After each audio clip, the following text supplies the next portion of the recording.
కుందమాల తిరుప్పావై భావం తెలుగులో 12వ శ్లోకం నుండి 16వ శ్లోకం వరకు.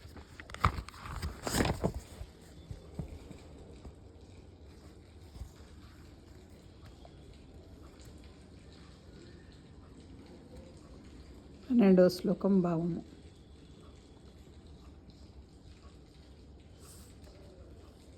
సంసారం అనేది సముద్రమున పడిపోయిన వారిని సుఖ దుఃఖములు అనేది వాతముచే గాలిచే నెట్టివేయబడుచున్న వారిని కుమారుడు కుమార్తె భార్య మొదలైన హరి రక్షణ భారముచే కృంగిన వారిని శబ్దము స్పర్శము రూపము రసము గండము మొదలగు విషయములు అనడి జలప్రవాహమునందు మునుగుచు తేలుచు వానిని దాటుటకు పడవలేక బాధలు చెందువారిని రక్షించు నావ ఒక్కటియే, అదియే విష్ణు అనేది తెప్ప. ఆ భగవానుడే దాసులను కష్టాల నుండి గట్టెక్కించు నౌక. 13వ శ్లోకం భావము. ఓ మనస, సంసార సాగరము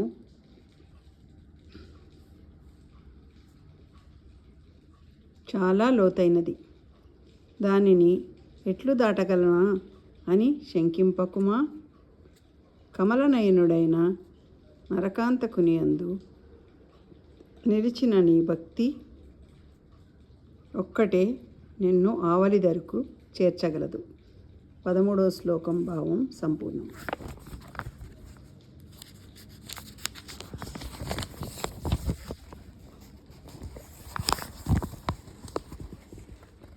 పద్నాలుగవ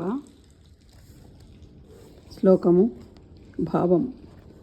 ఆశ అనేది జలము, కామం అనేది వాయువుచే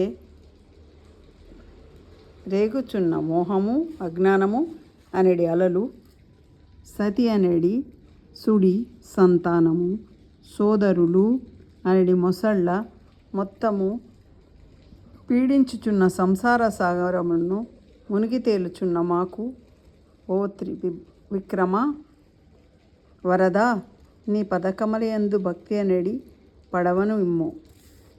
14వ శ్లోకం భావము సంపూర్ణం.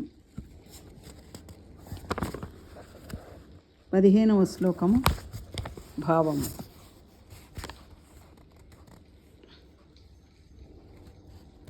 ఓ మాధవ,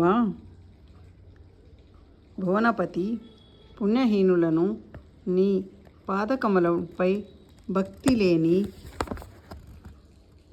వారిని నేను చూడజాలను. నీ శ్రావ్యమైన కథలను మాత్రమే విందును. నిన్ను కీర్తింపని వారిని తలంపను.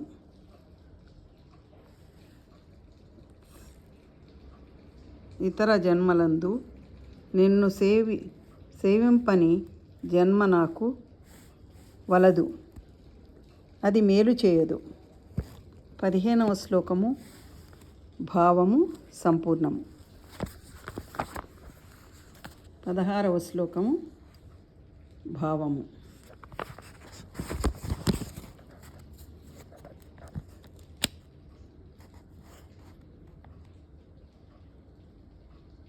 ఓ నాలుక, కేశవుని కీర్తింపుము. ఓ చేతస మనసు, మురారిని భజన చేయము. ఓ కరద్వయమా చేతులు, శ్రీధరుని పూజింపము. ఓ కర్ణద్వయమా చెవులు, అచ్యుతుని కథలను వినుము. ఓ లోచనద్వయమా కన్నులు, శ్రీకృష్ణుని దర్శించుము. ఓ పాదద్వయమా హరి మందిరమునకు నడువుము. ఓ నాసికా, ముకుందుని పాదములపై గల తులసిని వాసన చూడుము. ఓ శిరమా, గోవిందునికి నమస్కరింపుము. 16వ శ్లోకము సంపూర్ణము. 17వ శ్లోకం భావము.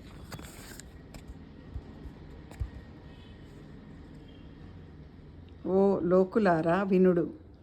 యోగ్యులైన యజ్ఞవల్క్యాది మునులు జనన మరణ వ్యాధులను చెప్పిన సొందును వినుడు. మన ఆత్మలో వెలుగు కాంతిపుంజము కృష్ణుడు అనడి మందు.